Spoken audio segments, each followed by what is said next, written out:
ನಮಸ್ತೆ ವಧು ಸೀರಿಯಲ್ನ 80ನೇ ಸಂಚಿಕೆಗೆ ಸ್ವಾಗತ. ಇನ್ನು ಯಾರೆಲ್ಲ ನನ್ನ ಚಾನಲ್ಗೆ ಸಬ್ಸ್ಕ್ರೈಬ್ ಆಗಿಲ್ಲ ಸಬ್ಸ್ಕ್ರೈಬ್ ಮಾಡಿಕೊಂಡು ಸಪೋರ್ಟ್ ಮಾಡಿ. ಈಗಾಗಲೇ ಸಬ್ಸ್ಕ್ರೈಬ್ ಮಾಡಿರೋರಿಗೆಲ್ಲರಿಗೂ ಧನ್ಯವಾದಗಳನ್ನು ತಿಳಿಸ್ತಾ ಇವತ್ತಿನ ಸಂಚಿಕೆ ಶುರು ಮಾಡೋಣ. ಸಾರ್ಥಕ ಸಮಸ್ಯೆಯಿಂದ ಕಾಪಾಡಿ ಆದ್ಮೇಲೂ ವಧು ಸಾರ್ಥಕ್ಕೆ ತುಂಬ ಬೈತಾರೆ. ನನ್ನ ಪಾಡಿಗೆ ನನ್ನನ್ನು ಬಿಟ್ಬಿಡಿ, ಇದ್ದೀನಿ ಇವತ್ತಲ್ಲ ನಾಳೆ ನನ್ನ ಕೆಲಸ ಸಿಕ್ಕೇ ಸಿಗುತ್ತೆ, ಅದಕ್ಕೆ ನನಗಿದೆ, ಸೊ ನನ್ನ ಪಾಡಿಗೆ ನನ್ನನ್ನು ಬಿಟ್ಟರೆ ಒಳ್ಳೇದು ಅಂತ ವಧು ಸಾರ್ಥಕ್ ಹತ್ರ ಹೇಳ್ತಾರೆ. ಸಹಾಯ ಮಾಡಿದ್ದಕ್ಕೆ ಥ್ಯಾಂಕ್ ಯು.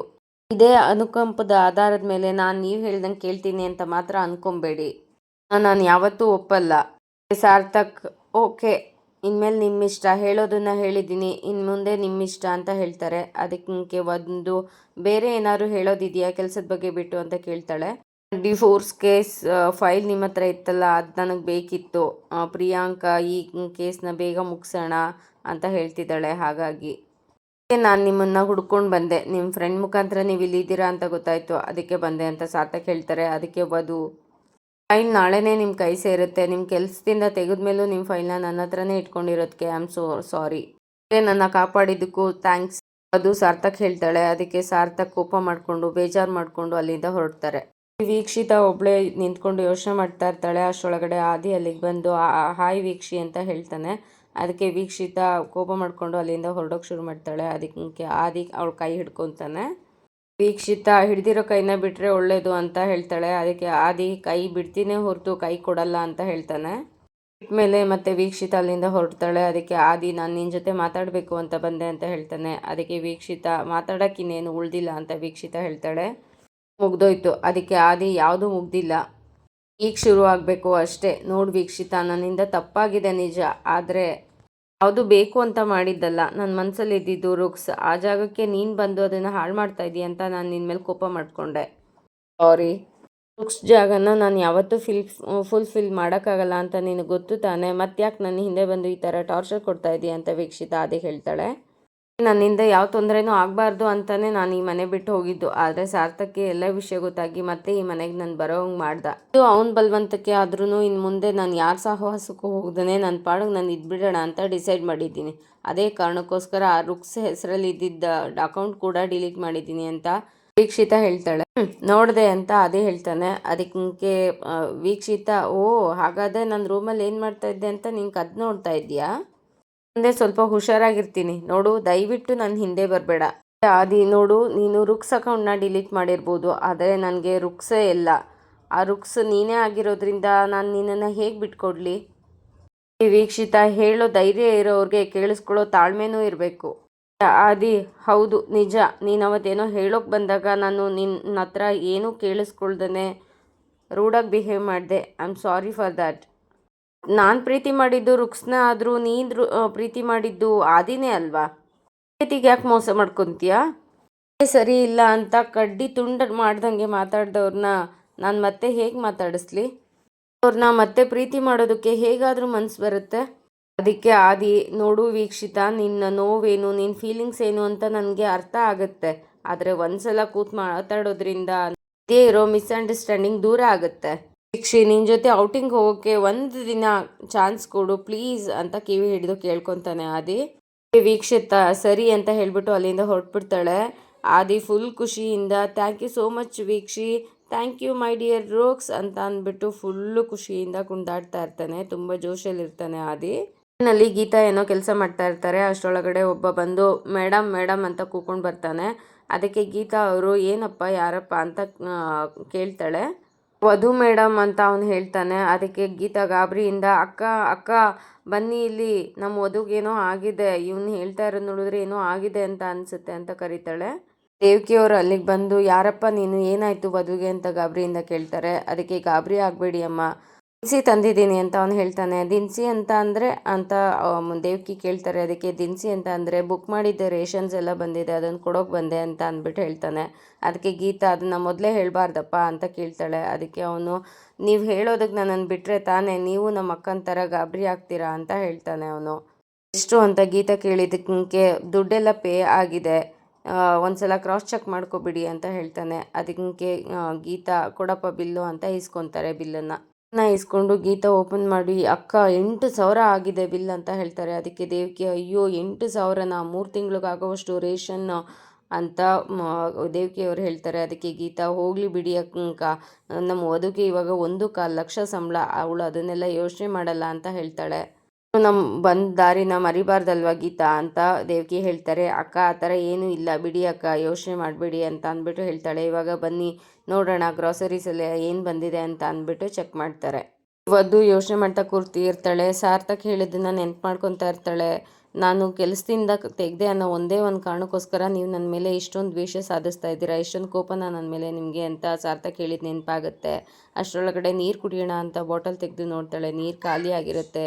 ನೀರು ಖಾಲಿಯಾಗಿದೆ, ಹೊಟ್ಟೆ ಹಸಿತಾ ಇದೆ, ಊಟ ಮಾಡಬೇಕು ಅನ್ನಿಸ್ತಾ ಇದೆ. ಹೋಟೆಲ್ಗೆ ಹೋಗಿ ಊಟ ಮಾಡಿದ್ರೆ ಏನೇ ಅಂದ್ರೂ 100 ರೂಪಾಯಿ ಆದರೂ ಖರ್ಚಾಗುತ್ತೆ.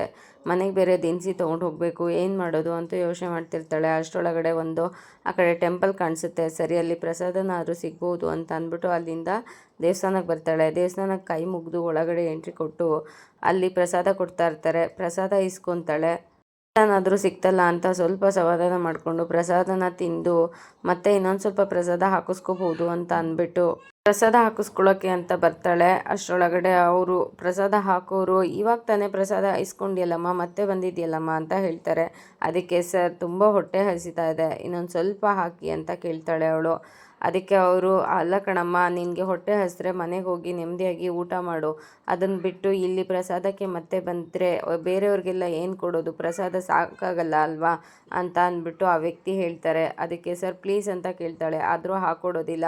ಅವಳು ಮನ್ಸಿಗೆ ಬೇಜಾರು ಮಾಡಿಕೊಂಡು ಇನ್ನೇನು ಮಾಡೋಕ್ಕಾಗುತ್ತೆ ಅಂತ ಅಂದ್ಬಿಟ್ಟು ದೇವ್ರಿಗೆ ಒಂದು ನಮಸ್ತೆನ ಮಾಡಿ ಕುಡಿಯೋಣ ಅಂತ ಅಂದ್ಬಿಟ್ಟು ಆ ದೇವಸ್ಥಾನದ ನಲ್ಲಿ ನೀರನ್ನ ಕುಡಿತಾಳೆ.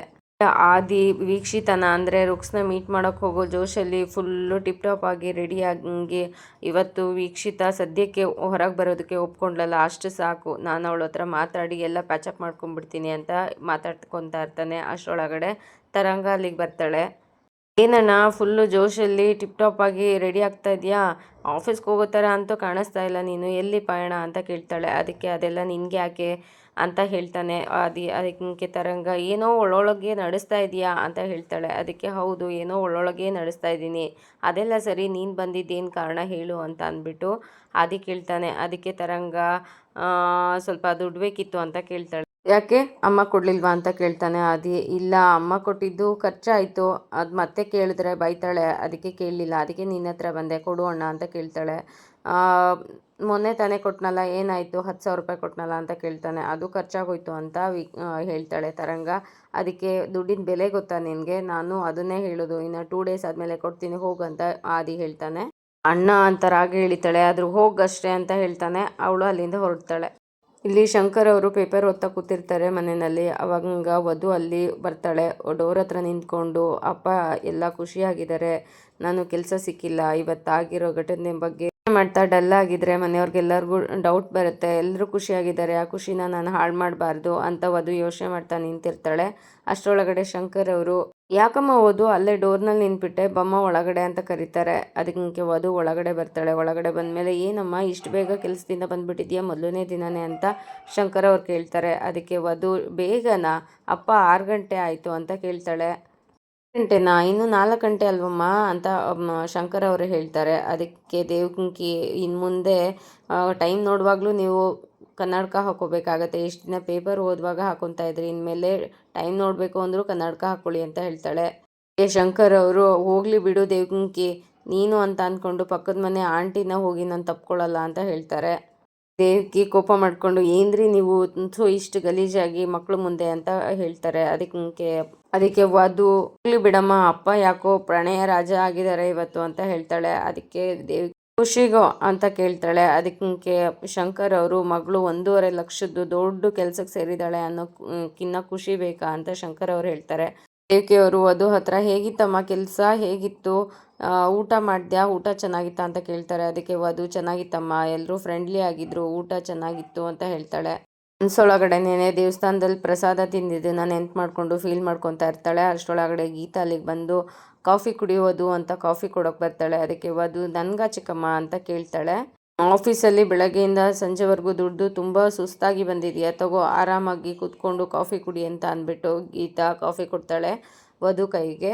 ವಧು ಕಾಫಿ ಕುಡಿತಾ ಇರ್ತಾಳೆ. ಅಷ್ಟರೊಳಗಡೆ ಗೀತಾ ಪುಳಿಯೋಗರೆ ಮೊಸರನ್ನ ತಿಂತೀಯಾ ಅಂತ ಅಂದಿದ್ರೆ ನಾನು ಉಪ್ಪಿಟ್ಟೆ ಕೊಟ್ಟು ಕಳಿಸ್ತಾ ಇದ್ನಲ್ಲೇ, ಇನ್ಮೇಲೆ ನೀನು ಏನೋ ಚೈನೀಸ್ ಐಟಮ್ ಎಲ್ಲ ಬರುತ್ತಲ್ಲ ಅದನ್ನೆಲ್ಲ ತಿನ್ನು ಆಯಿತಾ ಅಂತ ಹೇಳ್ತಾಳೆ. ಓದು ಸರಿ ಚಿಕ್ಕಮ್ಮ ಅಂತ ಹೇಳ್ತಾಳೆ. ಆಮೇಲೆ ಗೀತ ಅಲ್ಲ ಕಡೆ ಬಂದು ನಾನು ದಿನಸಿನ ನಾಳೆ ತಂದುಕೊಡು ಅಂತ ಅಂದರೆ ಇವತ್ತೇ ಕಳಿಸ್ಕೊಟ್ಬಿಟ್ಟಿದೆಯಲ್ಲೇ, ಅದನ್ನ ನೋಡಿ ನನಗೆ ತುಂಬ ಖುಷಿ ಆಯಿತು ಅಂತ ಹೇಳ್ತಾಳೆ. ಅದನ್ನು ಕೇಳಿ ವಧುಗೆ ನತ್ತಿ ಹತ್ತತ್ತೆ, ಕಾಫಿ ಕುಡಿತಾ ಇರ್ತಾಳಲ್ಲ ಅದಕ್ಕೆ.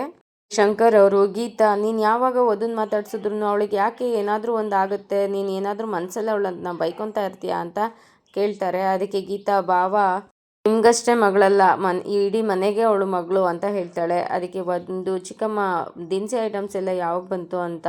ಅದಕ್ಕೆ ಗೀತಾ, ಮಧ್ಯಾಹ್ನನೇ ಬಂತು ಕಣೆ ಅಂತ ಅಂದ್ಬಿಟ್ಟು ಬಿಲ್ನ ತಂದುಕೊಡ್ತಾಳೆ. ಬಿಲ್ನ ವಧು ಈಸ್ಕೊಂಡು ನೋಡಿಬಿಟ್ಟು, ಅಯ್ಯೋ ಇಷ್ಟೊಂದು ಗ್ರೋಸರೀಸ್ಗೆ ನಾನು ಪೇನೇ ಮಾಡಿಲ್ವಲ್ಲ, ಯಾರು ತಂದುಕೊಟ್ರು, ನಾನು ಪೇನೇ ಮಾಡ್ದಾನೆ ಅಂತ ಅಂದ್ಕೊಂಡು ಚಿಕ್ಕಮ್ಮ ಈ ಗ್ರಾಸರೀಸ್ ಎಲ್ಲ ಯಾರು ತಂದುಕೊಟ್ರು ಅಂತ ಕೇಳ್ತಾಳೆ. ಯಾರೋ ಅದೇ ಅಂಗಡಿ ಹುಡುಗ ಕಣೆ ಅಂತ ಅವಳು ಹೇಳ್ತಾಳೆ. ಕೆಲಸ ಸಿಕ್ತು ಅನ್ನೋ ಖುಷಿನಲ್ಲಿ ಮೊದಲನೇ ದಿನನೇ ಎಲ್ಲ ದಿನಸಿ ಎಲ್ಲ ತಂದ್ಕೊಟ್ಟಿದ್ಯಲ್ಲ ನೋಡು, ಇನ್ನು ಒಂದು ತಿಂಗಳು ನಾನು ನಿನ್ನನ್ನು ಏನೂ ಕೇಳಲ್ಲ ಆಯಿತಾ ವಧು ಹತ್ರ ಗೀತಾ ಹೇಳ್ತಾಳೆ. ಇಲ್ಲಿ ವೀಕ್ಷಿತ ಕೂಡ ಆ ದಿನ ಮೀಟ್ ಮಾಡೋದಕ್ಕೆ ಹೋಗೋದಕ್ಕೆ ರೆಡಿ ಆಗ್ತಾ ಇರ್ತಾಳೆ. ಅಷ್ಟರೊಳಗಡೆ ಗೌರಿ ಅಲ್ಲಿಗೆ ಬರ್ತಾಳೆ. ಮೇಡಮ್ ಸಾರಿ ಮೇಡಮ್, ನೀವು ಅವತ್ತು ನಿಮ್ಮ ಮತ್ತು ಆದಿ ಸರ್ ಮಧ್ಯೆ ನಡೆದಿರೋದನ್ನು ಯಾರಿಗೂ ಹೇಳಬೇಡಿ ಅಂತ ಹೇಳಿದ್ರಿ ಮನೆ ಬಿಟ್ಟು ಹೋಗೋ ದಿನ. ಆದರೆ ನಾನು ಮನಸ್ಸು ತಡೆಯೋಣ ಅರ್ಧನೇ ಸಾರ್ಥಕ್ ಸರ್ ಹತ್ರ ಹೇಳಿಬಿಟ್ಟೆ ಅಂತ ಹೇಳ್ತಾಳೆ. ಅದಕ್ಕೆ ವೀಕ್ಷಿತ, ಅದಕ್ಕೆ ನಾ ಸಾರ್ಥಕ್ ಕರೆದು ನನ್ನ ಆ ದಿನ ಮಾತಾಡೋ ಹಾಗೆ ಮಾಡಿದ್ದು ಅಂತ ಹೇಳ್ತಾಳೆ. ಅದಕ್ಕೆ ಹೌದು ಮೇಡಮ್, ಇವಾಗ ಹೇಗಿದ್ರು ಸರ್ ಜೊತೆ ಆಚೆ ಹೋಗ್ತಾ ಇದ್ದೀರಲ್ಲ, ನೀವಿಬ್ಬರು ಮೊದಲಿನ ಥರ ಆದರೆ ಸಾಕು ಅಂತ ಗೌರಿ ಹೇಳ್ತಾಳೆ. ಅದಕ್ಕೆ ಇಲ್ಲ, ನಾನು ಯಾವತ್ತೇ ಕಾರಣಕ್ಕೂ ಆ ದಿನ ಒಪ್ಕೊಳ್ಳಲ್ಲ, ಅವತ್ತು ನನ್ನ ಮನಸ್ಸನ್ನು ಚೂರು ಚೂರು ಮಾಡಿದ್ದಾನೆ ಅವನು. ಥರ ಇರೋ ನನ್ನ ಮನಸ್ಸನ್ನು ಹೊಡೆದ್ರೆ ಕಲ್ಲು ಚೂರು ಚೂರು ಆಗ್ಬೋದೇನೋ, ಆದರೆ ನನ್ನ ಮನಸ್ಸು ಮಾತ್ರ ಚೇಂಜ್ ಆಗಲ್ಲ ಗೌರಿ. ಅವನಿಗೆ ಬೇಕು ಅಂತ ಅಂದಾಗ ನಾನು ಪ್ರೀತಿ ಮಾಡೋದಕ್ಕೆ ನನ್ನನ್ನು ಏನು ಅಂತ ಅಂದ್ಕೊಂಡಿದ್ದಾನೆ, ಅವತ್ತೇ ನನ್ನ ಮನಸ್ಸು ಪೂರ್ತಿಯಾಗಿ ಹೊಡೆದೋಯ್ತು. ಅಷ್ಟಕ್ಕೂ ಅವನು ಇಷ್ಟಪಟ್ಟಿದ್ದು ರುಕ್ಸ್ನ, ನನ್ನನ್ನಲ್ಲ ಅಂತ ಹೇಳ್ತಾಳೆ. ಅದಕ್ಕೆ ಗೌರಿ, ರುಕ್ಸ್ ಅಂದರೆ ಅದು ನೀವೇ ಅಲ್ವಾ ಮೇಡಮ್, ನೀವಿಬ್ಬರು ಒಂದಾದರೆ ಚೆನ್ನಾಗಿರುತ್ತೆ ಅಂತ ಅವಳು ಹೇಳ್ತಾಳೆ. ಅದಕ್ಕೆ ಇಲ್ಲ ಗೌರಿ, ಯಾವುದೇ ಕಾರಣಕ್ಕೂ ಅದು ಸಾಧ್ಯ ಇಲ್ಲ, ಅವನು ಇವತ್ತು ಫೋರ್ಸ್ ಮಾಡ್ದ ಅನ್ನೋ ಕಾರಣಕ್ಕೆ ಅವನ ಜೊತೆ ಆಚೆ ಹೋಗಬೇಕು ಅಂತ ಒಪ್ಕೊಂಡಿದ್ದೀನಿ, ಆದರೆ ಯಾವುದೇ ಕಾರಣಕ್ಕೂ ಅವನನ್ನು ನಾನು ಒಪ್ಕೊಳ್ಳಲ್ಲ ಅಂತ ವೀಕ್ಷಿತ ಹೇಳ್ತಾಳೆ. ಅದಕ್ಕೆ ಗೌರಿ, ಹೇಗಿದ್ದರೂ ನೀವು ಮನಸ್ಸು ಮಾಡಿ ಹೊರಗಡೆ ಹೋಗೋಕೆ ಒಪ್ಕೊಂಡಿದ್ದೀರಾ, ಅದೇ ಥರ ನೀವು ಹೊರಗಡೆ ಹೋದ್ಮೇಲೆ ನಿಮ್ಮ ಮನಸ್ಸು ಬದಲಾಗಿ ಅವ್ರನ್ನ ಒಪ್ಕೊಂಡ್ರೆ ಅಷ್ಟೇ ಸಾಕು ಮೇಡಮ್ ಅಂತ ಹೇಳ್ತಾಳೆ. ಎಲ್ಲರೂ ಮಾತಾಡ್ತಾ ಇರುವಾಗ ಭೂಮಿ ಅಲ್ಲಿಗೆ ಬಂದು, ಹೇಗಿತ್ತು ಫಸ್ಟ್ ಡೇ ಫಸ್ಟ್ ಶೋ ಅಂತ ಕೇಳ್ತಾಳೆ. ಅದಕ್ಕೆ ವಧು, ಫಸ್ಟ್ ಶೋನಾ ಅಂತ ಕೇಳ್ತಾಳೆ. ಅದಕ್ಕೆ ಹೌದು, ಕಷ್ಟಪಟ್ಟು ಶೂಟಿಂಗ್ ಮಾಡಿ ಫಸ್ಟ್ ಡೇ ಫಸ್ಟ್ ಶೋ ನೋಡಿದ್ರೆ ಟೆನ್ಷನ್ ಆಗುತ್ತಲ್ಲ, ಆ ಥರ ನಿಮಗೆ ಟೆನ್ಷನ್ ಆಯಿತಾ ಖುಷಿ ಆಯಿತಾ ಅಂತ ಕೇಳ್ತಾಳೆ. ವಧು ಖುಷಿನೇ ಆಯಿತು ಅಂತ ಹೇಳ್ತಾಳೆ. ಅಷ್ಟರೊಳಗಡೆ ದಿಶಾ ಅಲ್ಲಿಗೆ ಬಂದು, ಕಂಪ್ನಿ ಹೆಸರೇನು ಅಂದೆ ವಧು ಅಂತ ಕೇಳ್ತಾಳೆ. ಅದಕ್ಕೆ RJ ಕನ್ಸ್ಟ್ರಕ್ಷನ್ ಅಂತ ವಧು ಹೇಳ್ತಾಳೆ. ಅದಕ್ಕೆ RJ ಕನ್ಸ್ಟ್ರಕ್ಷನ್ ಅಂದರೆ ಅಂತ ದಿಶಾ ಕೇಳ್ತಾಳೆ. ಅದಕ್ಕೆ ವಧು ಏನು ಹೇಳಬೇಕು ಅಂತ ಗೊತ್ತಾಗ್ತಾ ಇರಲ್ಲ, ಒದ್ದಾಡ್ತಾ ಇರ್ತಾಳೆ. ಅಷ್ಟರೊಳಗಡೆ ಭೂಮಿ, ಮೊದಲನೇ ದಿನವೇ ಅದನ್ನೆಲ್ಲ ಹೇಗೆ ತಿಳ್ಕೊಳಕ್ಕಾಗುತ್ತೆ ಅಂತ ಹೇಳ್ತಾಳೆ. ಅದಕ್ಕೆ ದಿಶಾ, ತಿಳ್ಕೊಬೇಕಪ್ಪ ಹೇಳ್ತಾಳೆ. ಅದಕ್ಕೆ ವಧು, ನಾಳೆ ತಿಳ್ಕೊಂಡು ಬಂದು ಹೇಳ್ತೀನಿ ಪುಟ ಅಂತ ವಧು ಹೇಳ್ತಾಳೆ. ಸಚಿನ್ ಮತ್ತು ಸಹನಾ ಅಲ್ಲಿಗೆ ಬರ್ತಾರೆ. ಸಚಿನ್ ಬಂದು, ನಾನು ಎಷ್ಟು ಕಷ್ಟಪಟ್ಟು ಅಮೇರಿಕಾಗೆ ಹೋಗಬೇಕು ಅಂತ ಅನ್ಕೋತಾ ಇದ್ದೀನಿ, ಆಗ್ತಾ ಇಲ್ಲ, ಆದರೆ ವಧುಗೆ ಮಾತ್ರ ಎಷ್ಟು ಬೇಗ ಎಲ್ಲ ಆಗಿಬಿಡ್ತು ಅಂತ ಹೇಳ್ತಾನೆ. ಅದಕ್ಕೆ ಭೂಮಿ, ಅಂದರೆ ಏನು ನಿಮ್ಮ ಮಾತಿನ ಅರ್ಥ, ವಧು ಕಷ್ಟಪಡ್ತಾನೆ ಕೆಲಸ ತೊಗೊಂಡಿದ್ದಾಳೆ ಅಂತನಾ ಅಂತ ಭೂಮಿ ಹೇಳ್ತಾಳೆ. ಸಚಿನ್, ಹಾಗಲ್ಲ ಭೂಮಿ, ಎಷ್ಟು ಬೇಗ ಎಷ್ಟು ಈಸಿಯಾಗಿ ಕೆಲಸ ಸಿಕ್ತು ಅಂತ ಅಂತ ಹೇಳ್ತಾನೆ. ಅದಕ್ಕೆ ಸಹನಾ, ವಧು ಅಕ್ಕನಿಗೆ ಕೆಲಸ ಸಿಕ್ಕಿರೋದಕ್ಕೆ ಸಚಿನ್ ಎಷ್ಟು ಖುಷಿಯಾಗಿದ್ದಾರೆ ಗೊತ್ತಾ ಅಂತ ಸಹನಾ ಹೇಳ್ತಾಳೆ. ಇಂದನೂ ಅದ್ರ ಬಗ್ಗೆನೇ ಮಾತಾಡ್ತಾ ಇದ್ದಾರೆ ಅಂತ ಹೇಳ್ತಾಳೆ. ಸಚಿನ್, ಅದಕ್ಕೋಸ್ಕರ ನಾನು ಬೆಳಗ್ಗೆಯಿಂದ ಊಟ ಕೂಡ ಮಾಡಿಲ್ಲ ಅಂತ ಸಚಿನ್ ಹೇಳ್ತಾನೆ. ಅದಕ್ಕೆ ಭೂಮಿ, ಅಕ್ಕ ಕೆಲಸ ಸಿಕ್ಕಿರೋದಕ್ಕೂ ನೀವು ಊಟ ಮಾಡದೇ ಇರೋದಕ್ಕೂ ಏನು ಸಂಬಂಧ ಭಾವ ಅಂತ ಕೇಳ್ತಾಳೆ. ಸಚಿನ್, ಏನು ಭೂಮಿ ಹಿಂಗಂತ ಅಂದ್ಬಿಟ್ಟೆ, ವಧು ಅವ್ರಿಗೆ ಕೆಲಸ ಸಿಕ್ಕಿರೋದಕ್ಕೆ 10,000 ರೂಪಾಯಿಂದ ರೇಷನ್ ತಂದಿದ್ದಾರೆ ಮನೆಗೆ, ಹಾಗೆ ನಮ್ಮನ್ನೆಲ್ಲ ಹೊರಗೆ ಕರ್ಕೊಂಡೋಗಿ ಊಟ ಕೊಡ್ಸಲ್ಲ ಅಂತಾರ, ಡಿನ್ನರ್ ಪಾರ್ಟಿ ಕೊಡ್ಸಲ್ವಾ ನಮಗೆ ಅಂತ ಸಚಿನ್ ಕೇಳ್ತಾರೆ. ಅದಕ್ಕೆ ದಿಶಾ, ಆ ಪಾರ್ಟಿನ, ನಾನೇನೋ ಬೇರೆನೇ ಪಾರ್ಟಿ ಅಂತ ಅಂದ್ಕೊಂಡೆ ಅಂತ ಹೇಳ್ತಾಳೆ. ಅದಕ್ಕೆ ಗೀತಾ, ಮತ್ತಿನ್ನೇನೇ ಪಾರ್ಟಿ ಅಂತ ಅಂದ್ಕೊಂಡೆ ಅಂತ ಗೀತಾ ಕೇಳ್ತಾಳೆ. ಅದಕ್ಕೆ ಅದೇ ಕಣಮ್ಮ, ಗಂಡಸರೆಲ್ಲ ಕುತ್ಕೊಂಡು ಮಾತ್ರ ಕುಡಿತಾರಲ್ಲ ಆ ಪಾರ್ಟಿ ಅಂತ ಅಂದ್ಕೊಂಡೆ ಅಂತ ಹೇಳ್ತಾಳೆ. ನಿನ್ಗೆ ಅದು ಎಲ್ಲ ಗೊತ್ತಂತ, ಅದಕ್ಕೆ ನಾನು ನಿನ್ನ ಸ್ಕೂಲ್ಗೆ ಹೋಗೋದು ಅಂತ ಗೀತಾ ಬೈತಾ ಇರ್ತಾಳೆ. ಅಷ್ಟರೊಳಗಡೆ ದಿಶಾ ಅವ್ರ ಅಪ್ಪ ಅಲ್ಲಿಗೆ ಬರ್ತಾರೆ. ಗೀತಾ, ಮಕ್ಕಳನ್ನ ಫ್ರೀಯಾಗಿ ಬಿಟ್ಬಿಡ್ಬೇಕು ಕಣೆ, ಅದಾದಮೇಲೆ ಪ್ರೀತಿಯಿಂದ ಹೇಳ್ಕೊಬೇಕು, ನೀನು ಈ ಥರ ಸ್ಟ್ರಿಕ್ಟಾಗಿ ಬೆಳೆಸಿದ್ರೆ ಯಾರೂ ನಿನ್ನ ಹತ್ರ ಬರಲ್ಲ ಅಂತ ಹೇಳ್ತಾರೆ. ಗೀತಾ, ನೀವು ಹೇಳ್ದಂಗೆ ಬೆಳೆಸ್ಬಿಟ್ರೆ ಅಷ್ಟೇ ಕತೆ, ಮುಂದೆ ನಮ್ಮನ್ನು ಕ್ಯಾರೆ ಅನ್ನಲ್ಲ ಇವಳು. ಇನ್ನು ಹೊರಗೆ ಊಟ ಮಾಡೋಕ್ಕೆ ಹೋಗೋದಕ್ಕೆ ಯಾರಿಗೆಲ್ಲ ಇಷ್ಟ ಕೈ ಎತ್ತಿ ಅಂತ ಹೇಳ್ತಾನೆ. ಅದಕ್ಕೆ ಎಲ್ಲರೂ ಕೈ ಎತ್ತುತ್ತಾರೆ. ಅಲ್ಲಿಗೆ ಶಂಕರ್ ಅವರು ಮತ್ತು ದೇವಕಿ ಅವ್ರು ಮಾತ್ರ ಎತ್ತಿರಲ್ಲ. ಅದಕ್ಕೆ ಸಚಿನ್, ಯಾಕೆ ಮಾವ ನಿಮಗೆ ಊಟ ಬರೋಕ್ಕೆ ಇಷ್ಟ ಇಲ್ವಾ ಅಂತ ಕೇಳ್ತಾರೆ. ಶಂಕರ್ ಅವರು ಮಕ್ಕಳು ಎಷ್ಟೇ ಸಂಬಳ ತೊಗೊಂಡ್ರು ಅವ್ರ ಕೈಯಿಂದ ₹1 ಖರ್ಚು ಮಾಡಿಸ್ಬೇಕು ಅಂತ ಅಂದ್ರೂ ಬೇಜಾರಾಗುತ್ತೆ ಅಂತ ಹೇಳ್ತಾರೆ. ಅದಕ್ಕೆ ದೇವಕಿ ಅವರು, ಈಗ ತಾನೇ ಕೆಲಸಕ್ಕೆ ಸೇರಿದ ಮೊದಲನೇ ದಿನವೇ ₹10,000 ರೇಷನ್ ತಂದು ಕೊಟ್ಟಿದ್ದಾಳೆ, ಇನ್ನು ಹೊರಗೆ ಹೋಗಿ ಊಟ ಮಾಡೋದು ಅಂದರೆ ಎಷ್ಟು ಖರ್ಚಾಗುತ್ತೋ ಏನೋ ಅಂತ ದೇವಕಿ ಅವರು ಹೇಳ್ತಾರೆ. ಅದಕ್ಕೆ ಸಚಿನ್, ವಧು ಅವರೇ ನೀವು ಇದಕ್ಕೇನು ಹೇಳ್ತೀರಾ ಅಂತ ಹೇಳ್ತಾನೆ. ಅದಕ್ಕೆ ವಧು, ಒಂದು ದಿನ ಹೊರಗಡೆ ಹೋಗಿ ಊಟ ಮಾಡಿದ್ರೆ ಏನೂ ಆಗಲ್ಲ ಅಂತ ವಧು ಹೇಳ್ತಾಳೆ. ಅದಕ್ಕೆ ಎಲ್ರೂ ಓಕೆ ಈಗೇನು ಆಯ್ತಲ್ಲ ಹೊರಗೆ ಹೋಗಿ ಊಟ ಮಾಡೋದು ಅಂತ ಅಂದ್ಬಿಟ್ಟು ಎಲ್ಲರೂ ಹೊರಗೆ ಹೋಗೋದಕ್ಕೆ ಸಿದ್ಧ ಆಗ್ತಾರೆ. ಈ ಸಂಚಿಕೆ ಇಷ್ಟ ಆಗಿದ್ರೆ ಒಂದು ಲೈಕ್ ಕೊಟ್ಟು ಶೇರ್ ಮಾಡಿ, ಕಮೆಂಟ್ ಬಾಕ್ಸಲ್ಲಿ ತಿಳಿಸಿ ಈ ಸಂಚಿಕೆ ಹೇಗಾಗಿತ್ತು ಅಂತ. ಮುಂದಿನ ಸಂಚಿಕೆಯಲ್ಲಿ ಸಿಗೋಣ. ಅಲ್ಲಿವರೆಗೂ take care, bye, thank you.